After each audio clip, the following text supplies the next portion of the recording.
আসসালামু আলাইকুম রহমতুল্লাহ বরকাতুহু। প্রিয় বন্ধুগণ, এটি হচ্ছে মানিকগঞ্জ সিংগাইয়ের কুটনগর এলাকা। পেঁপের বাগান দেখতেই পাচ্ছেন, কত সুন্দর ছোট গাছ। এখনও পেঁপে পুরোপুরি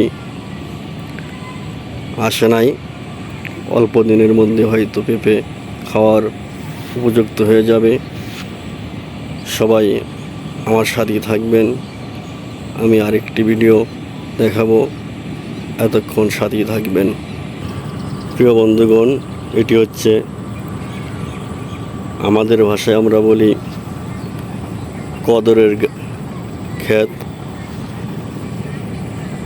দেখেন কত সুন্দর একটি ক্ষেত, অনেক সুন্দর পরিবেশ। আর এর ভিতরেই আছে ডাঁটার শাক এবং পাটের শাক। সবাই বেশি বেশি করে শেয়ার করবেন, কমেন্ট করবেন আমাদের ভিডিওটা কেমন লাগলো। অনেক সুন্দর একটি ক্ষেত। সবাই ভালো থাকবেন, সুস্থ থাকবেন। আমি আরও ভিডিও দেখানোর জন্য চেষ্টা করব, আপনারা সবাই সাথেই থাকবেন। আরেকটি শাকের জমি দেখতেই পাচ্ছেন, কত সুন্দর শাক। এগুলো হচ্ছে পাটের শাক, অনেক সুন্দর।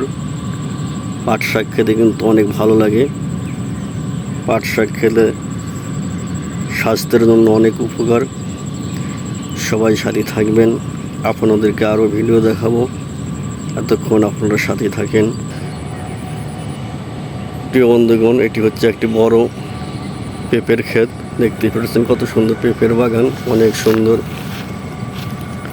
পেঁপে ধরেছে কি পরিমাণ দেখেন। সবাই বেশি বেশি করে কমেন্ট করবেন, শেয়ার করবেন ও সাবস্ক্রাইব করবেন। আসসালামু আলাইকুম। এটি একটি কদরের ক্ষেত, দেখতেই পাচ্ছেন কি পরিমাণ ফুল ধরেছে। আমাদের গ্রামের ভাষায় বলে জোয়ার এসেছে, প্রচুর পরিমাণ জোয়ার। দেখেন কি পরিমাণ ফুল, অনেক সুন্দর একটি ক্ষেত। আপনারা সবাই ভালো থাকবেন, সুস্থ থাকবেন। আজকে এই পর্যন্তই। আরও নতুন নতুন ভিডিও পাওয়ার জন্য বেশি বেশি করে সাপোর্ট করবেন। ভালো থাকেন, সুস্থ থাকেন। আসসালামু আলাইকুম রহমতুল্লাহি বরকাতুহু।